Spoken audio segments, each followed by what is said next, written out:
এই রোহিঙ্গা ক্রাইসিস ম্যানেজমেন্টের ক্ষেত্রে অতীতে আমাদের পাশে ছিলেন, বাংলাদেশের পাশে ছিলেন, সেটি ওনারা কন্টিনিউ করবেন। দর্শক, আমার পেছনে আপনারা দেখতে পাচ্ছেন উখিয়ার রোহিঙ্গা ক্যাম্পে 4, 6 এবং 8 নম্বর জুনের ওয়াচ টাওয়ার এলাকা। এই ক্যাম্পে এসে পৌঁছেছেন মার্কিন প্রেসিডেন্টের দক্ষিণ ও মধ্য এশিয়া বিষয়ক বিশেষ দূত সাজিও ঘুরের নেতৃত্বাধীন একটি উচ্চ পর্যায়ের প্রতিনিধি দল। মার্কিন এই বিশেষ প্রতিনিধি দলটি সরাসরি ওয়াচ টাওয়ারে এসে সাধারণ রোহিঙ্গা শরণার্থীদের সাথে কথা বলেছেন। শরণার্থী তাদের দুঃখ দুর্দশার কথা এবং বিশ্ব পরশক্তি মার্কিন যুক্তরাষ্ট্রের কাছে তাদের কি প্রত্যাশা তা তুলে ধরেছেন। আমরা কিছুক্ষণ আগেও কয়েকজন রোহিঙ্গাদের সাথে কথা বলেছি। ইয়ার সলিউশন যদি আবরে ন্যাশনাল আর ইন্টারন্যাশনাল বাংলাদেশের মধ্যে স্ট্যান্ড করা পড়ব।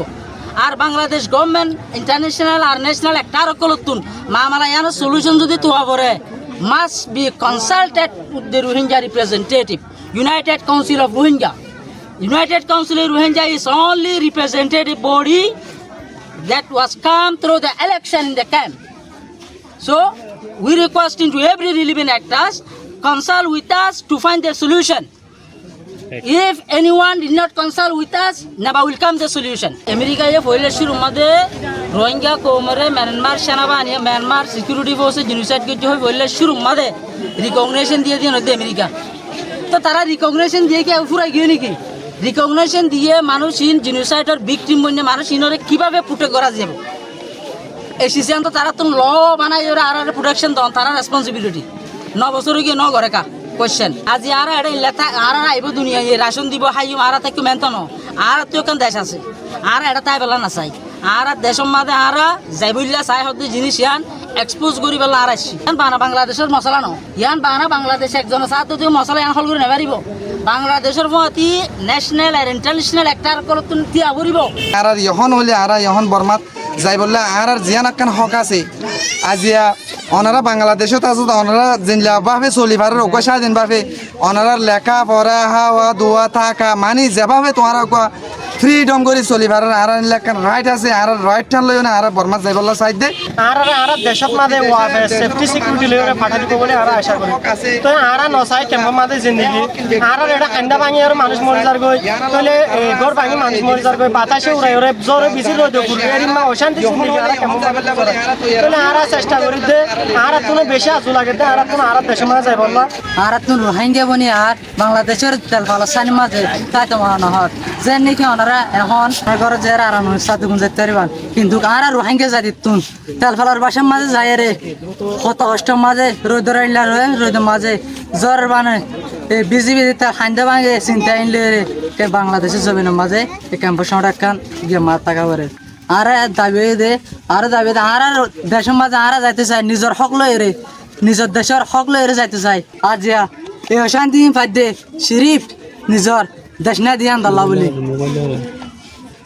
যদি নিজের দেশটা কিন্তু বলি বেশি আজাদির সাথে সুখের সাথে শান্তির সাথে আর রোহিঙ্গা জাতি কিনে বালা করি আরাম করি আরামের সাথে জিন্দগি গান নিজের লাইফ আনারে হারাই ফেলতো ইনসানের হক কি হইলে এলম আছে এলমতুল্লাহ সমান ইনসানের সমান মানে কি আছে হক আছে হক কিন্তু আর কোনো ধরনের রাইট জিয়ান আছে আর কোনো ধরনের কেমন মাঝে না হয় ইয়ান আল্লাহ বলি আর তো নিজের দেশ আছে নিজের দেশের মধ্যে আরো যাই বলো তাই আর নিজের দেশের রাজ্য দিবি আর হক আর বেগুন পাই বাংলাদেশের মধ্যে আর কিছু না বাংলাদেশে আর কিছু না আর মেন জিনিস হলে আর বাংলাদেশ আর মিয়ানমার আছে এর মধ্যে আর কি চাই তাই বলে রোহিঙ্গাদের জন্য যে ফান্ড বিদেশ থেকে আসে জাতিসংঘের মাধ্যমে সেই ফান্ডের এক ধরনের আপনার ডাউনফল হয়েছে গত কয়েক বছর ধরেই। এই পর্যায়ে মার্কিন যুক্তরাষ্ট্র সবসময় এখানে 1 নম্বর দাতা দেশ হিসাবে কাজ করে আসছে 2017 সাল থেকে। তো এই মুহূর্তে এরকম উচ্চ পর্যায়ের সফরটি অবশ্যই আমাদেরকে আশ্বাস দেবে যে মার্কিন যুক্তরাষ্ট্র যেভাবে এই রোহিঙ্গা ক্রাইসিস ম্যানেজমেন্টের ক্ষেত্রে অতীতে আমাদের পাশে ছিলেন, বাংলাদেশের পাশে ছিলেন, সেটি ওনারা কন্টিনিউ করবেন। ওনারা বলেছেন যে ওনাদের ট্যাক্স পেয়ারদের মানি কিভাবে খরচ হয় ওনারা নিজ চোখে দেখতে এসেছেন এবং ওনারা দেখে সন্তোষ প্রকাশ করেছেন এবং উনি বাংলাদেশের উপর কিরকম বিরূপ প্রভাব পড়ছে এটাও জিজ্ঞাসা করলেন। তো আমি বুঝিয়ে বললাম যে আমাদের স্থানীয় জনগণ এখানে রোহিঙ্গাদের অর্ধেক জনগোষ্ঠীতে পরিণত হয়েছে, এখানে তাদের মধ্যে অনেক দুঃখ যাতনা রয়েছে, সেটি আমাদেরকে অ্যাড্রেস করতে হচ্ছে সরকারের তরফ থেকে, এতে অতিরিক্ত অর্থ দেওয়া হচ্ছে সরকারের, এগুলো ওনাদেরকে বললাম। তো ওনারা এটা বুঝতে পেরেছেন, জিজ্ঞাসা করছেন যে এখনো কি লোক আসে। হ্যাঁ, আমি বললাম হ্যাঁ এখনো লোক আসছে এবং ওই পারে এয়ার স্ট্রাইক হচ্ছে এবং ওখানে বিভিন্ন রকম সমস্যা দেখা দিয়েছে, সেজন্য আসছে। এবং আমরা যে আমাদের যে রিপাট্রিয়েশন যে আমাদের মূল এজেন্ডা, সেটিও আমরা স্মরণ করিয়ে দিয়েছি ওনাদেরকে, ওনারাও এটা বুঝতে পেরেছেন। তো আমরা বলেছি বাংলাদেশে, উনি বললেন যে স্থানীয়দের মনোভাব কিরকম ওদের ব্যাপারে। তো আমি বলেছি স্থানীয়দের প্রথম দিকে খুবই ভালো মনোভাব ছিল, তারাই তো ফার্স্ট রেসপন্ডার ছিলেন, কিন্তু এই পর্যায়ে এসে 9 বছরের মাথায় এসে তারা আসলে এত বড় বোঝা আর বইতে পারছে না। তো এটা ওনারা বুঝতে পেরেছেন। এবং আমি বলেছি যে রোহিঙ্গাদের মধ্যেও কিন্তু তাদের দেশে ফেরত যাওয়ার একটা আকুতি আছে। তার উনি বললেন, ওনারা স্বীকার করলেন হ্যাঁ রোহিঙ্গাদের সাথে যখন তারা কথা বলেছেন, রোহিঙ্গারা বলেছে যে তারা তাদের দেশে ফেরত যাওয়ার জন্য আগ্রহী, তারা চলে যেতে চায়। 3 লাখের বিষয় আসলে আমি অফিসিয়াল এখন পর্যন্ত কিছু জানি না, সুতরাং এটি ওনাদের সাথে আমি শেয়ার করতে পারি। ওনারা তো ওনাদের চেষ্টা করবেন বলেছেন, এটা তো ওনারা বাংলাদেশের পাশে থাকবেন এটা বলেছেন।